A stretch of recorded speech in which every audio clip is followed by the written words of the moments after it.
Listen now to the book, One Night with the Hybrid King, written by the author Anya Curves. If you want to buy the ebook, link in the description. Subscribe to the channel. Like and share. Chapter 66, Caelum.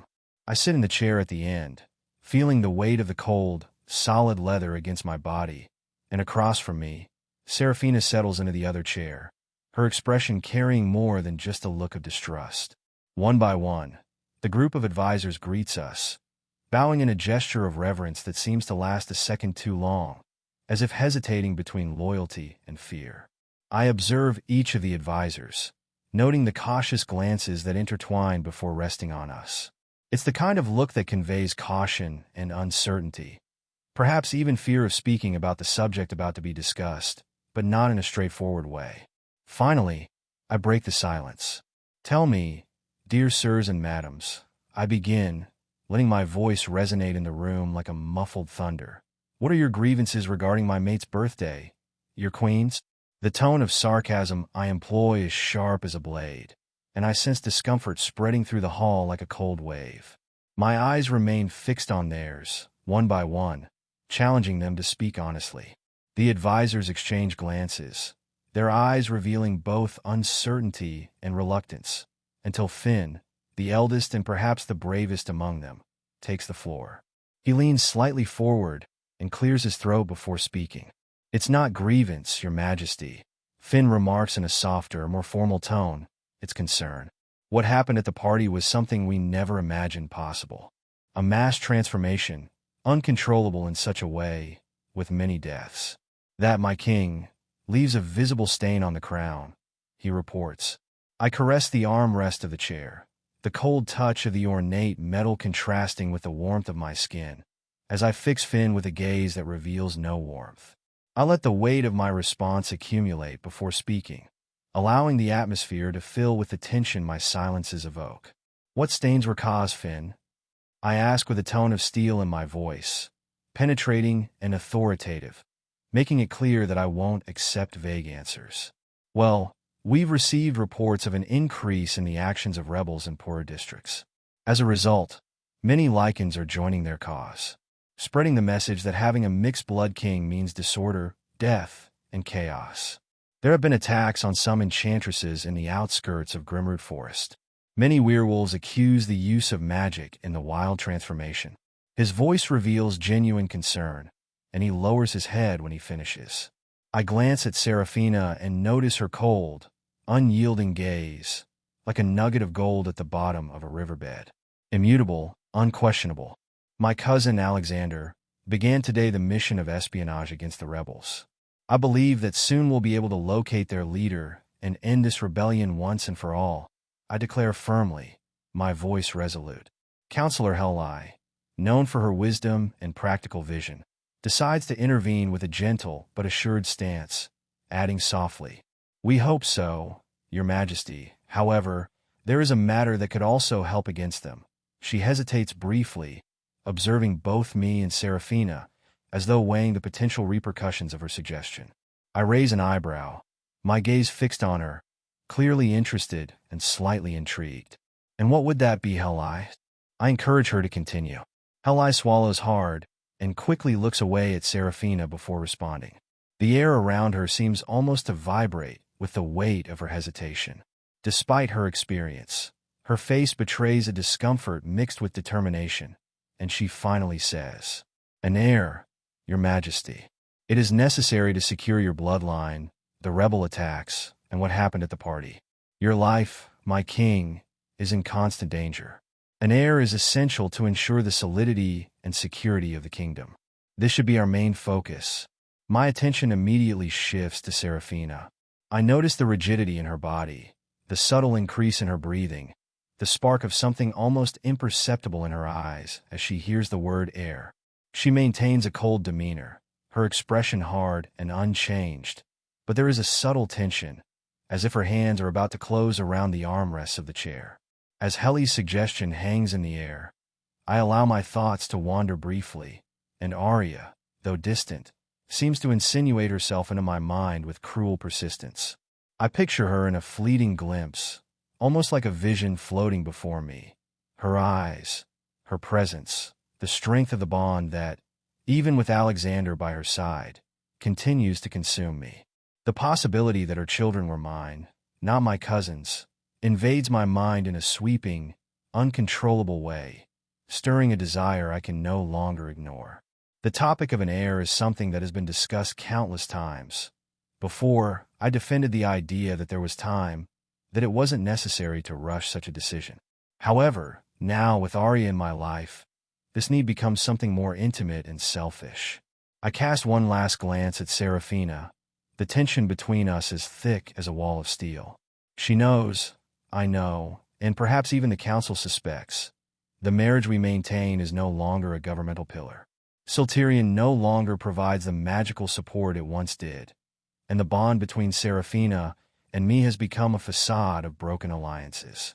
The weight of responsibility, the looming threat of a kingdom in ruins, and the allure of an uncertain future converge in me, making it clear that the time for delayed decisions has ended.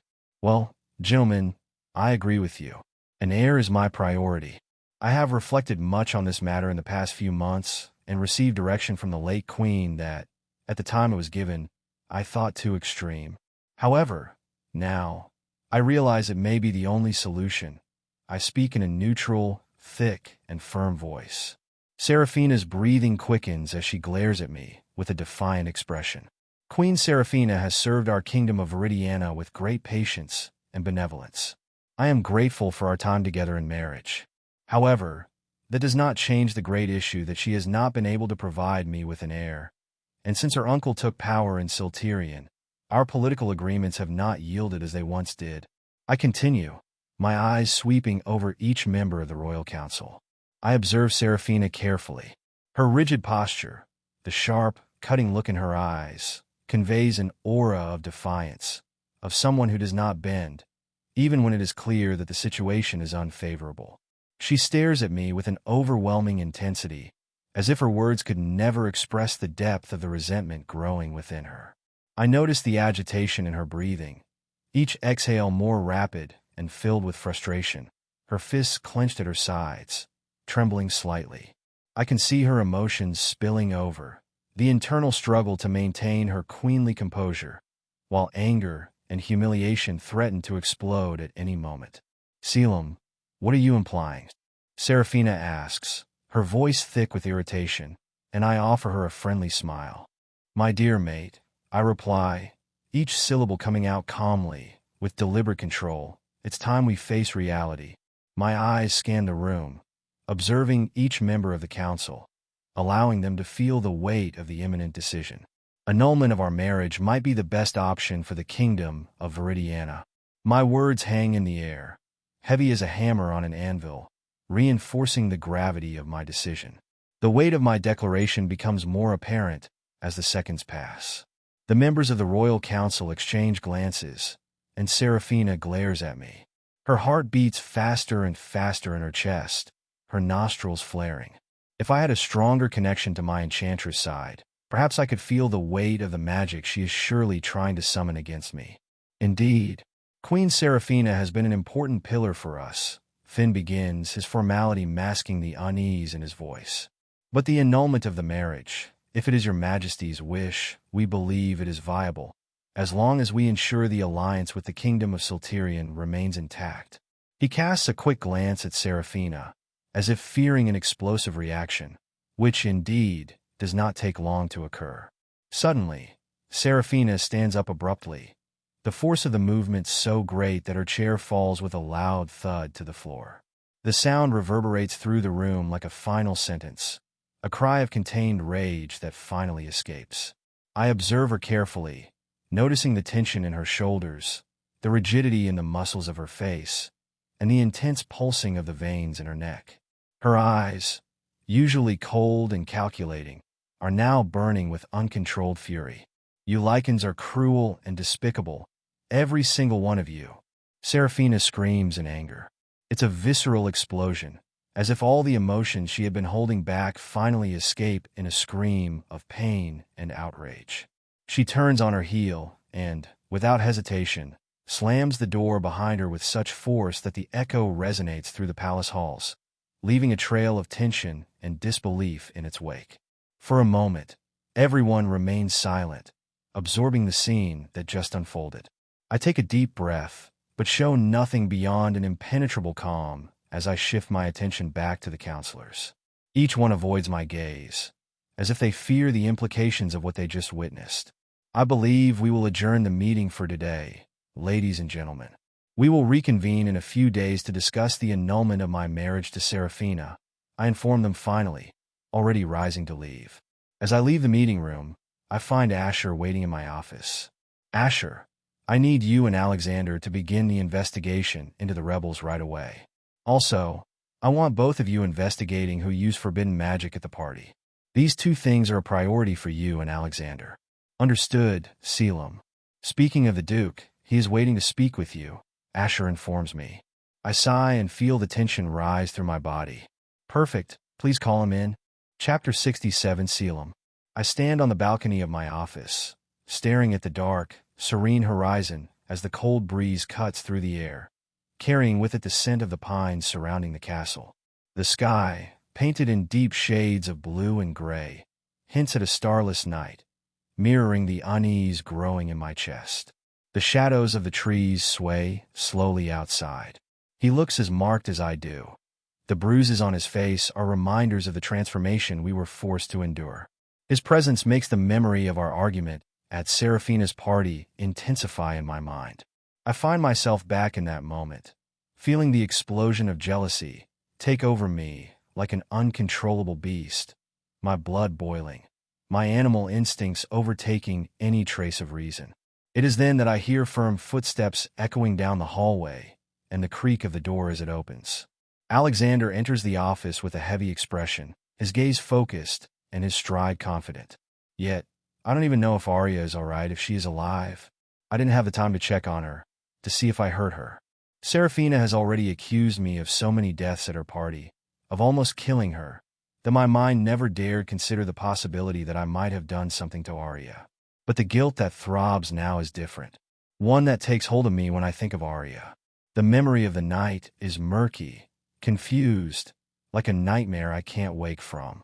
The thought that, amid the chaos, I may have done something to her slithers through my mind, tightening my chest like invisible claws.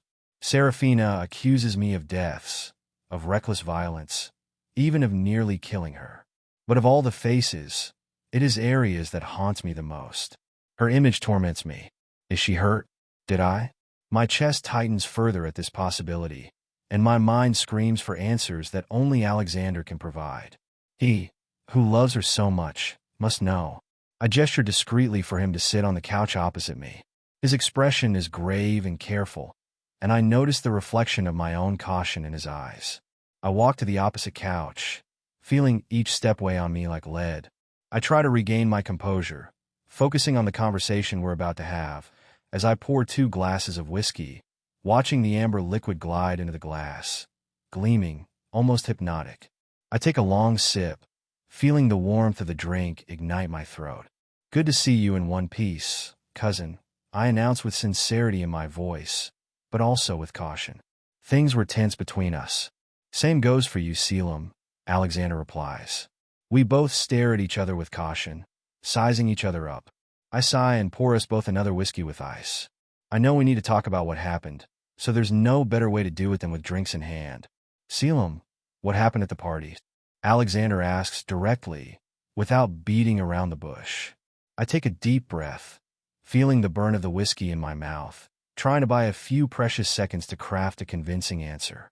I know I can't confess the true reason behind my behavior. The last thing I want is for Alexander to know about my jealousy, or worse, that my feelings for Aria go deeper than I could ever admit. I can't let him realize that, deep down, there is something more between Aria and me, something that may have been a spark 5 years ago, a spark that has now turned into an uncontrollable blaze. I take another sip of the drink and let an excuse form in my mind. Alexander, I'm sorry for the argument, I reply, letting the words flow with a calmness I barely recognize. I don't know, honestly, what came over me. Maybe it was something to do with the full moon, the transformation. I let the explanation linger, planting the doubt that perhaps forces beyond my control caused the chaos. I believe some enchantress used forbidden magic and caused the chaos at the party. Perhaps by activating our more animalistic side, it made me explode like that. I watch Alexander closely, trying to decipher his reaction. He remains silent, but his eyes study me intensely. I feel the calculated coldness that makes him the kingdom's most skilled spy. And for a moment, I almost believe he will see through the layers of lies I've carefully constructed. "You were a complete jerk, Caelum," Alexander declares, his voice heavy with warning. I'm ready to retort, to start another argument. Something you've never been, and I was surprised by that. That's why I needed to know if there's anything between you and her. Seems it was this spell. I know very well how enchantresses can manipulate a setting, and, in fact, I felt out of myself before the transformation began. His words relieved me momentarily, and I realized my lie was convincing enough to quell his suspicions. I give him a short smile, raising my glass in his direction, using the moment to seal our fragile truce. "Let's leave it behind us," I say, allowing my voice to exude a calmness that's still forced. I didn't mean to mess things up with Aria. I lie, though the weight of these words almost consumes me. Alexander gives me a look of complicity, relaxing the tension in his face a little. "It's forgotten, cousin," Alexander assures me. "Good, I need a win, and let it be this one." That night was too. I let the sentence fall into the air and take another sip of whiskey. I can't remember anything other than the painful transformation. "Do you know anything about Aria? Is she all right?" He nods, but his head movement is slow, accompanied by a furrowed brow. "Yes, it was very surreal. I woke up in the middle of the forest, a few miles from here, with several dead animals around me. At first, my biggest concern was Aria. I was terrified I'd hurt her. I tracked her scent, and when I made sure she was all right, I returned to the palace. Needed a bath, you know," Alexander says in a calmer voice. I breathe a little easier, my heart settling at the knowledge that Aria is fine. If Alexander hadn't been here, I would have done it myself, just like I did when I found out she had been kidnapped. I no longer have such privileges. "So, did you two talk? I didn't know you hadn't told her we're family." Alexander waves his hand, as if trying to erase the argument we had. "I was wrong for hiding that from her. Don't beat yourself up about it, cousin. I talked to Aria and wow, I can't wait to marry her, Caelum." Each word pierces me like a cold blade, and my hand tightens around the whiskey glass. I try to smile, keeping my tone cordial. "Wow, you're really excited about this, huh?" My voice comes out controlled, but I feel the burn of jealousy scorch my throat. My cousin, the man who's always been like a brother to me, now shows himself as the most annoying rival. He smiles openly, as if he has no idea of the devastating effect his words have. "Yes, cousin, I've spent the last 5 years loving and wanting to return to Aria. And she's simply the woman I want. You need to help me, Caelum." I nearly choke on the new sip I take when Alexander asks for my help. "What more do you want from me, Alex?" I try not to sound impatient, but the idea of helping him win over the woman who haunts me day and night feels like torture. "I've already talked to my mother.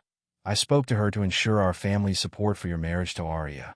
Alexander watches me for a moment, before leaning forward slightly, his eyes intense, almost pleading. "I want to win Aria back, Caelum.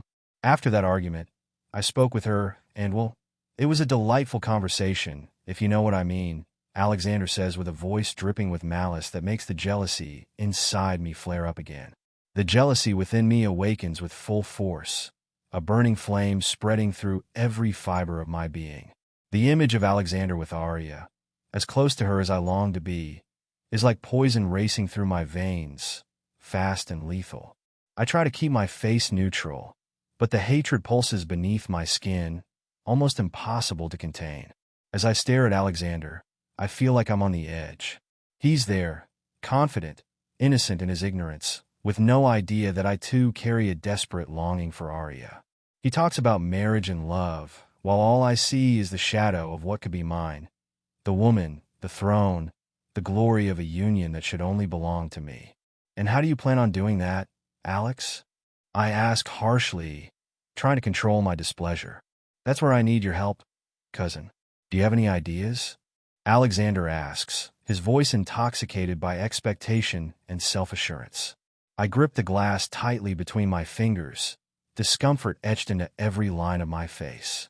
Me? Married to a woman who wasn't won over by my romantic skill, but by a political alliance. I have no idea how to win Aria. She's your ex-girlfriend, after all. My words are quick, almost as if I want to throw this painful task far from me, like a burning coal in my hands. I have no interest in being the strategist for this plan, not to see her by his side. Alexander takes a big gulp, his expression friendly, almost jovial. The drink is already flowing freely through his system, relaxing the muscles in his face, as he looks at me with that infallible smile. Come on, you're the only person I could talk to about this. Help me out, Alexander insists, and I end up giving in. We spend the next moments debating ideas on how to win Aria. I spent a long time listening to Alexander talk about his vision for winning Aria back, and every suggestion makes my stomach churn. He wants her as his wife, he wants to bring her back into his life, and I, ironically, am the reluctant confidant in this plot. And at the same time, the thought of Aria in Alexander's arms is an agony that seems endless, a dull pain gnawing away at every part of me, a slow torture but intensely present. How about a ball? Alexander suggests, finally breaking the cycle of our useless ideas. His voice is slightly slurred, and his eyes shine with the excitement of someone who believes he has finally found the perfect solution. My glass is nearly empty, and I already feel the light buzz from the drink, but I still maintain enough clarity to reflect on the idea. Another one? I give him a look of disbelief, my mind rebelling at the memory of our last event. You want to traumatize the girl? My words are thick with sarcasm, but he just laughs. He doesn't care. His focus is entirely on Aria, and my opinion seems just another part of the game. No, it's not that, he says, smiling broadly, his eyes filled with expectation. We'll hold the ball in the lowlands, where I own the land. Far from the capital, far from the attacks. I want her to be my guest of honor, and I'll treat her like a true queen. With your support, Caelum, my family won't be able to refuse Aria. Each word spoken by Alexander hits like a blow. The idea isn't just good, it's excellent. He truly wants to give Aria a life of nobility, a title, a position. Everything I could offer her, everything that, by right, should be mine to share with her. But here I am, married to Seraphina, trapped in a bond that doesn't even allow me to dream of Aria by my side. My teeth grind as I contain the rage, the jealousy, and the frustration that threaten to explode at any moment. I try to maintain my composure, keeping my expression as neutral as possible, while everything inside me struggles violently. What do you think, cousin? Alexander's voice sounds distant, as if he's speaking from within a dream, sluggish and slightly drunk. He watches me with the expectation of someone sure of his victory, but his tongue is already completely tangled, a result of one too many drinks. Yeah, it could work. I shrug, trying to appear indifferent, while inside, a fierce storm consumes every shred of sanity I have left. Chapter 68, Aria. What do you plan to do now, Aria? My mother asks as soon as we drop the kids off at school. The surrounding street is filled with hurried footsteps, voices, and the laughter of strangers, blending with the noise of cars and bicycles swiftly passing by on the bike lanes. The sun is already high, the air warm and sticky, impregnated with the scent of heated asphalt. The facades of houses and shops cast shadows onto the sidewalk, creating an irregular path of light and darkness that we follow with hesitant steps. My heart feels heavy, as though each step I take is a weight I drag behind me, and my mother's comment does nothing to ease this sensation. She stares at me, and I sense her hopeful, almost demanding gaze, waiting for an answer I may not have. 2 weeks have passed since the attack on the castle.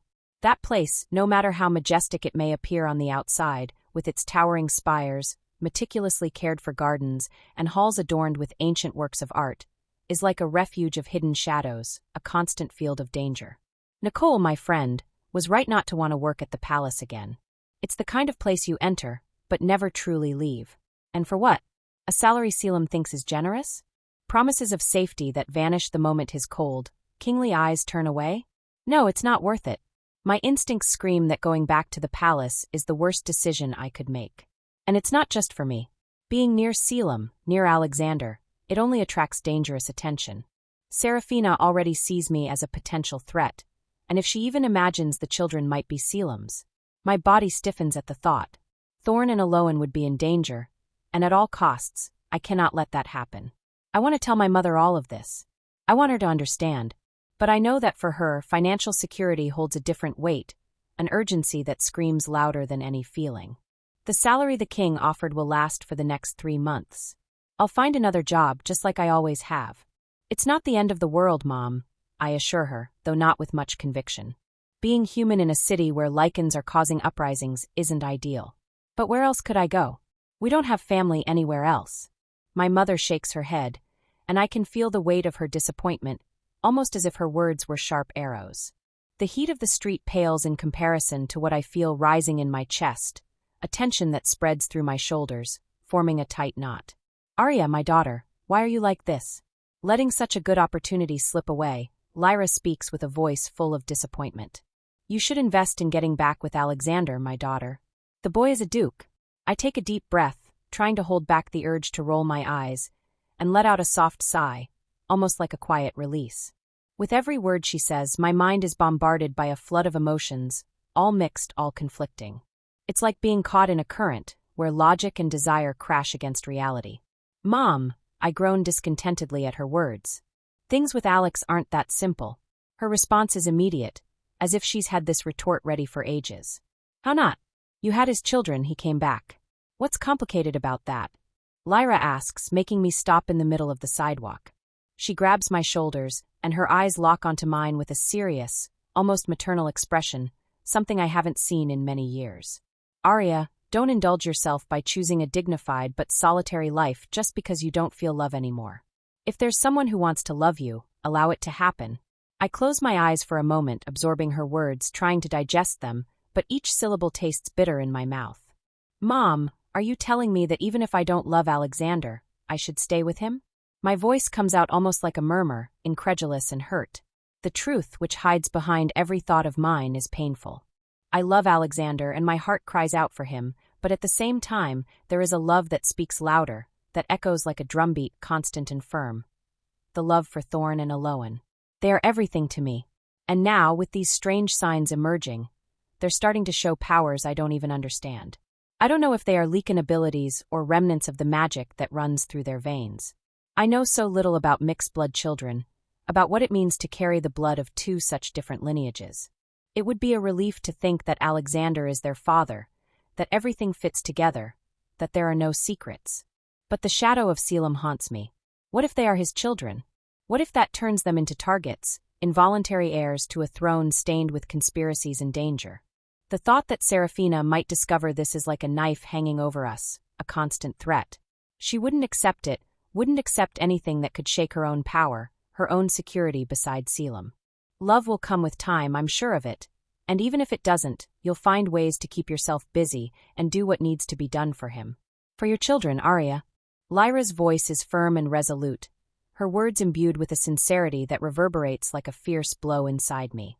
Her expression is calm, but there's something in the way her eyes watch me, as if she has a conviction that leaves no room for doubt.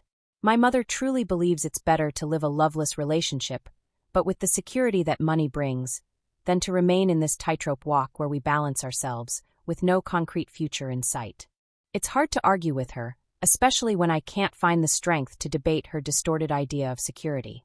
Instead, I settle for nodding, almost mechanically, unable to stop the feeling of resignation that takes over me.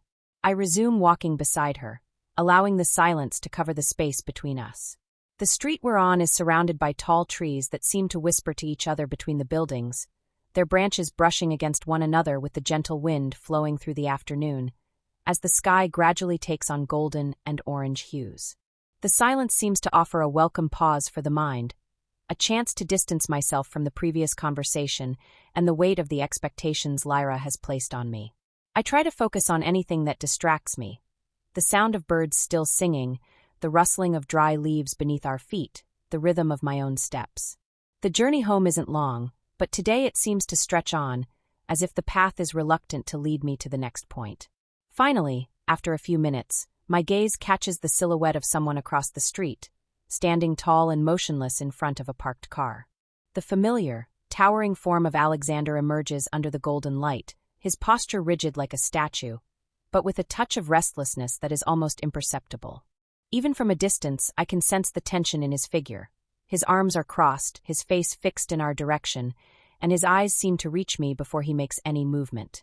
On my side, Lyra watches the scene with a broad and unmistakable smile, a glint of satisfaction in her eyes. Her reaction is instant, almost as if she had been waiting for this appearance, perhaps even counting on it to reinforce her point of view.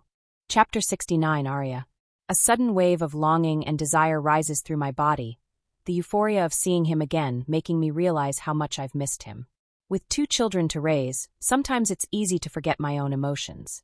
With Alexander, I am overwhelmed with longing, desire, love, and a desire to be in his arms once more. Alexander's scent hits my nostrils like an avalanche of sensations, a striking aroma that invades my senses and makes me falter for a moment. I feel my body react immediately, my heart racing in an uneven rhythm as I try to keep my expression under control. It doesn't take long for Alexander to reach us.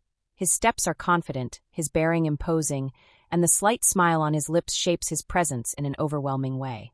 He has a magnetism that, no matter how hard I try to ignore it, completely disarms me.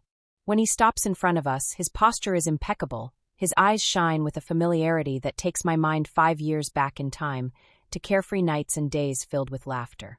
My body still remembers every touch, every glance, and it's almost impossible to reconcile those memories with the image of the man before me now, Alexander the Duke. He leans slightly in a casual greeting, but the wide, open smile he offers both of us shakes all of my foundations, a cruel reminder that he is still the man I fell desperately in love with. "What a pleasant surprise to see you, Lord Alexander," my mother says, her voice cordial, almost rehearsed, and I notice the gleam of interest in her eyes, a gleam that Alexander surely doesn't fail to notice. He raises an eyebrow with a look of mild amusement, and his response comes so naturally, so free of the formality the title carries, that it feels like a direct blow to the heart. "You can keep calling me just Alexander, Mrs. Lyra. No need to be formal with me, please," he says, his voice soft but firm, carrying a simplicity almost nostalgic. These words, spoken so casually, warm my heart and cause a small smile to escape my lips. He is still the Alexander the first knew, the one who spoke to me as an equal, the one who made a point of being authentic, without pretense. I still see in him that uncomplicated young man who worked as a bartender, the same one who, with his simple ways, could make my heart race with a mere glance. I remember how skilled he was in the kitchen. He made me laugh, and that might have been his best weapon. The way he could pull out sincere laughter, like no one else could. And as I think of this, warmth spreads through me, a flame from the past reawakening, reminding me of the careful touches, the caresses he knew exactly where to place. He knew every part of my body with an almost unreal precision, every little area where pleasure radiated in uncontrollable waves. It was as though he had a complete map of me, knowing exactly where to press, where to slide his fingers or place a kiss. The intimacy between us was intense, something I had never experienced before and, since then, have never found again. "I hope I'm not interrupting anything," Alexander begins, and his voice is calm and deep, like a whisper that reverberates directly in my chest.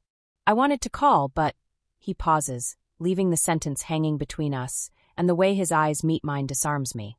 The way he speaks is so calm, so genuine, that it almost makes my heart melt right there. "I really wanted to see you again, Aria. And I believe what I came to tell you is better in person." My breath halts for a moment. Upon hearing his declaration, a memory invades my mind, and I relive the moment of our kiss, the sensation of his lips on mine, the intensity of the touch, the heat that coursed through my body in that unique instant. My eyes lock with his, shining with the intensity of what I feel. I see Alexander take a step toward me, approaching with a confidence that both calms and unsettles me at the same time. By my side, I notice my mate discreetly stepping back, respecting the moment, but not distancing herself completely. "I would like to invite you to a ball, Aria." His voice is soft, captivating, as if each word is a piece of silk caressing my skin, and for a moment, I feel my heart stop, only to start beating with a force that almost makes me dizzy. The idea of the invitation takes the ground from beneath me. I lose myself in his gaze, and for a second, a wave of emotion overwhelms me, almost making me dizzy. However, a shadow appears in my thoughts, bringing back memories of the castle, the tension that hung in the air, the pain and the trauma I lived there. The word ball reminds me of that last party, and everything inside me withdraws, my body reacting as though a storm is forming around me. The thought of returning to any court environment makes me want to flee. I mentally retreat, and panic begins to infiltrate my thoughts. Alexander notices my distress, and before I can utter a word, I feel his warm hands over mine, a gesture that brings a strange sense of security. He holds my hands with such tenderness that the weight of the memories seems to momentarily dissolve. "It won't be here in the capital, Aria," he explains, his voice taking on an even sweeter, more understanding tone. "As you know, I am a duke, and I want you to see what that part of my life is like. I want to take you to the lowlands. I want you to meet my parents and see the lands that will one day be mine. I want you to see where, one day, my future will be built. You will be my guest of honor." His words echo in my mind, and I find myself staring into those blue eyes, an ocean of feelings that seem to envelop mine. He's not just inviting me to a ball. He's inviting me into a world that until now has been unknown to me, a world that carries the weight of a title and the responsibility of a lineage. He's offering me a piece of his own essence, and this realization stuns me, leaves me disoriented. The possibility of seeing a side of Alexander he's never shown before excites me, but it also frightens me. "Alex, I don't know, I don't think it's a good idea," I stutter in response, my voice hesitant, each word revealing the whirlwind of insecurity that runs through my chest. "I'm not a lycan, I'm not even from the nobility."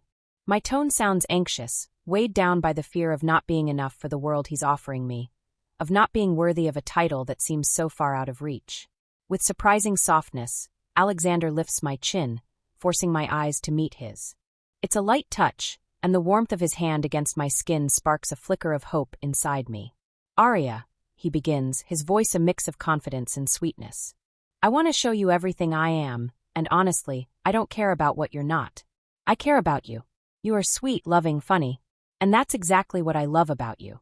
Let me show you how much I want you, please." His sweet words and touch send a wave of emotions through my anxious heart. How does he do this? How does he manage to fold my fears and toss them out the window, as if they were nothing? I can see in his deep blue eyes the sincerity that resides within him, and how I want to dive into his ocean eyes once again. "Please, I promise it will be safe. Away from the capital, away from any danger. It will be something good for both of us," Alexander insists when he realizes my resistance still lingers. His eyes fix on me, intense, persuasive, and I can almost feel the anxious thumping behind his gaze. He leans slightly in my direction, as if seeking to connect with me in a way that goes beyond words, as if he wants to envelop me completely in the sincerity of his invitation. But fear still holds me, tying my words, turning them into hesitant murmurs. I don't know if, the sentences die on my lips, the nervousness taking hold of me once again. But then, I feel a light, familiar touch on my shoulders that pulls me out of this inner turmoil. My mate appears by my side, her presence grounding me back to reality like an anchor. She places her hands firmly on my shoulders, a comforting and yet decisive gesture, and the pressure of her fingers transmits a security I didn't know I needed. "What my daughter is trying to say, Alexander," she begins, her voice full of a vibrant emotion, almost overly affectionate, "is that she accepts." The surprise hits me like a shock, but she continues, addressing him with a steady calm. "However, she doesn't have an appropriate outfit for such an event. Isn't that right, dear? It's been years since you've gone out to enjoy yourself, ever since the twins came, in fact." Her words echo between us, a reminder of the life I've led in recent years, the responsibility and quietude that have surrounded me since I became a mother. The mention of the twins stirs something in me, a mix of tenderness and melancholy, and I realize how long I've neglected moments like this, of pure living, of exploring something new that isn't limited to my daily duties. For a moment, I feel a spark of genuine desire, a small flame lighting up amidst my doubts. Upon hearing my mate's words, Alexander smiles widely, charmingly, and his eyes light up as if seeing a new horizon. He seems genuinely happy, perhaps even relieved, and the glow in his gaze melts away a portion of my apprehension. "Don't worry about that, my dear Aria," he declares with warm confidence, his tone carrying a generosity that almost leaves me speechless. "I'll buy everything you need for the ball. Dresses, shoes, anything you wish. I just want you to feel special." "How wonderful. That's very generous of you, Alexander. Your love for Aria is simply grand and very much appreciated, isn't it, dear?" my mate responds, squeezing my shoulders so that I answer him. Yes, yes, I exclaim, my voice carrying a lightness I haven't felt in ages. I'll be delighted to go to this ball with you, Alex. The words flow naturally, but at the same time, they bring immense relief, as if an invisible barrier has been broken within me. It's true that my mate doesn't always find the best way to express things, and her way of leveraging Alexander's wealth causes me a subtle unease, a small shadow I can't fully shake off. But in this moment, her interference, which would normally bother me, becomes an unexpected relief.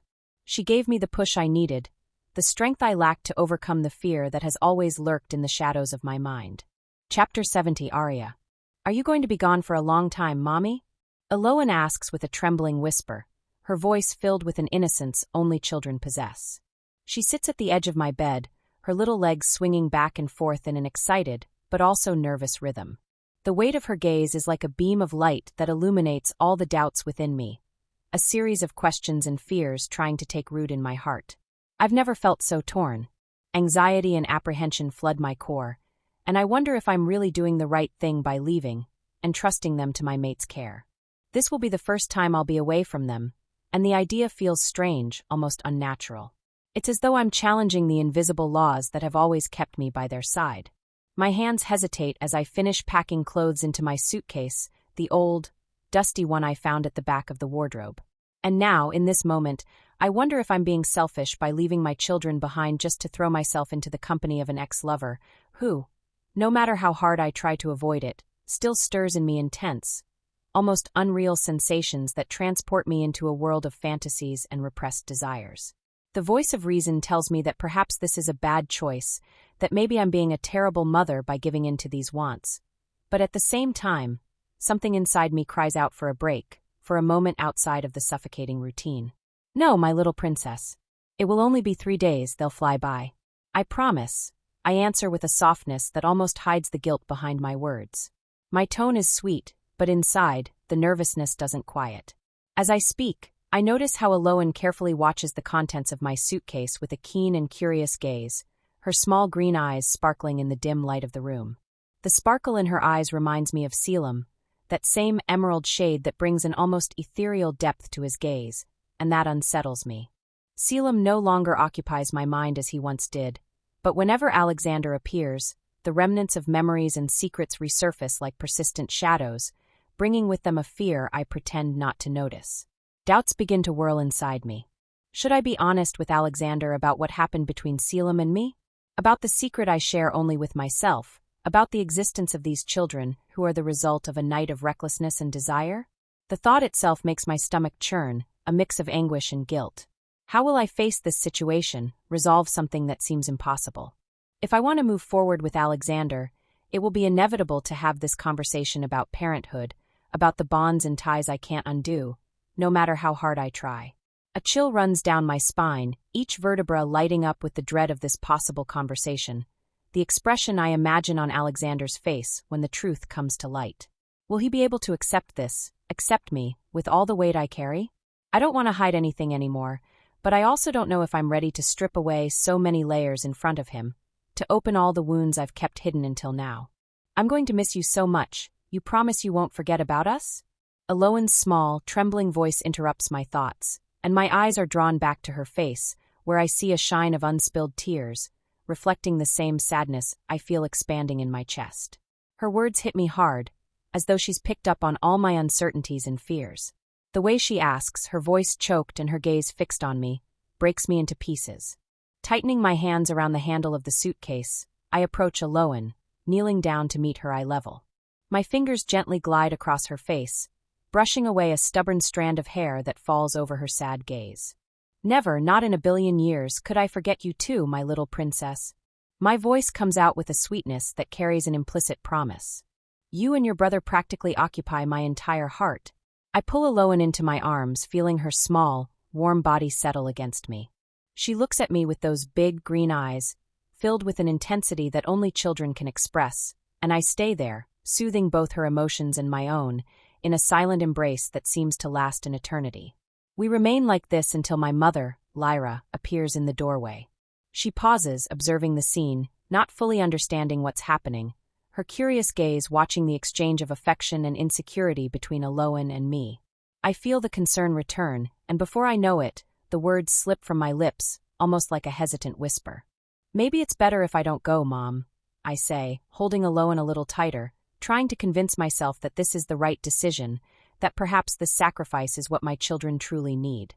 "Oh, no way, Aria," Lyra replies sharply, closing the distance between us and sitting beside me. Her face exudes a maternal determination I haven't seen in a long time, and her words come out as a strong reminder, almost an order.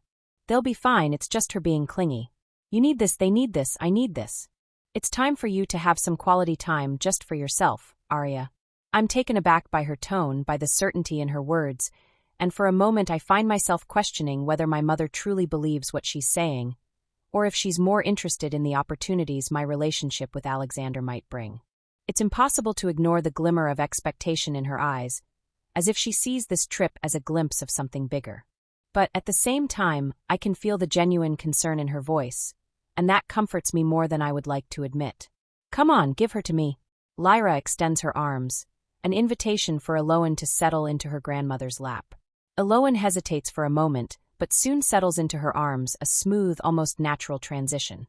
I see Lyra lean into Aloan with a welcoming expression, and, in an attempt to distract my daughter from the impending farewell, begins making almost enticing promises. "Sweetie, with your mom gone, we can make a mess, stop being silly. Grandma will give you ice cream for breakfast," Lyra declares in a soft, almost musical voice that instantly captures Aloan's attention. Lyra's proposition has the desired effect. Aloan's tear-filled little eyes now shine with excitement and surprise, and the trace of tears threatens to disappear. "Really?" Aloan asks, all animated. Hey, no staying up too late or eating junk food for breakfast," I interrupt, pretending to sound serious, trying to play my role as the responsible mother. The small act seems to work. Aloan and Lyra exchange conspiratorial glances, a silent understanding passing between them. I hold back a smile, but I feel a wave of relief sweep through my chest, as if this small moment of complicity between them is enough to calm my heart. Perhaps, just perhaps, everything will really be okay. The car that Alexander parks in front of my house is one that would make anyone admire and desire it. A sleek, shiny black vehicle that stands out against the simplicity of the surroundings, a car that exudes luxury and power.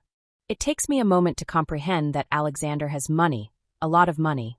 The memory of the guy who used to ride a second-hand motorcycle to work as a bartender is still rooted in my mind. But the imposing, large, and elegant figure stepping out of the car makes my heart leap with both desire and joy. Alexander is wearing an outfit that blends sophistication and casual ease, a deep wine-colored polo shirt that highlights his broad shoulders, paired with gray dress pants that make him look even more elegant, yet somehow nonchalant. The shirt partially reveals the tattoo that snakes up his forearm, a dark, enigmatic line that contrasts with his skin. His hair is slicked back, a touch of elegance that accentuates his determined expression, and his blue eyes lock onto mine, deep and intense, almost as if they want to devour every part of me. The intensity of his gaze is hypnotic, and I feel a shiver run through my body. Before I can say anything, my children run toward him, their childish laughter filling the air and lightening the mood around us.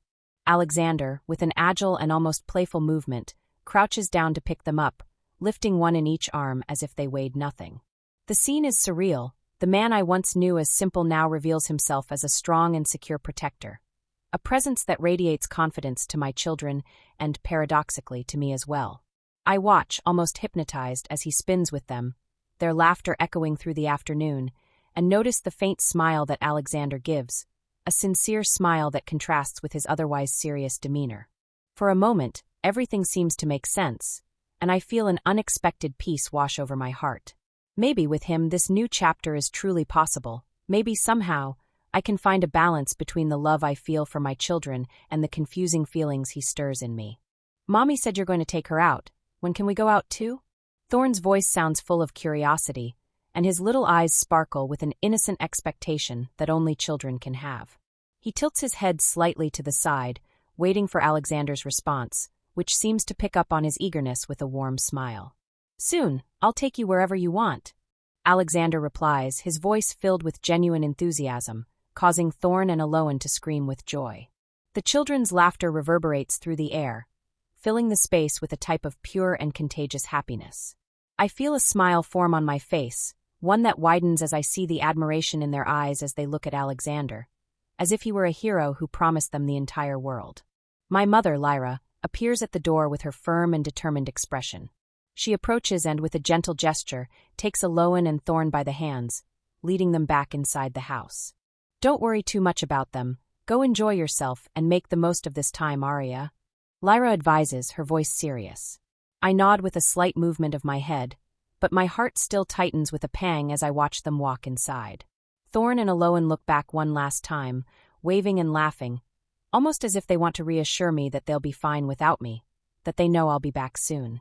I try to absorb the image, imprinted in my mind, as a comfort against the growing ache of longing that's already beginning to take hold.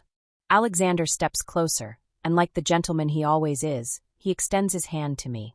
His touch is firm yet gentle, a presence that offers both security and a subtle excitement. I feel a slight shiver when his fingers close around mine, and he leads me toward the car with a calm expression. He doesn't say anything, but his gaze is a silent invitation to leave my worries behind, to, for a few hours, allow myself to live without the crushing responsibility that I constantly carry. If you like it, subscribe, share, comment, and like. If you want to read the book, link in the description.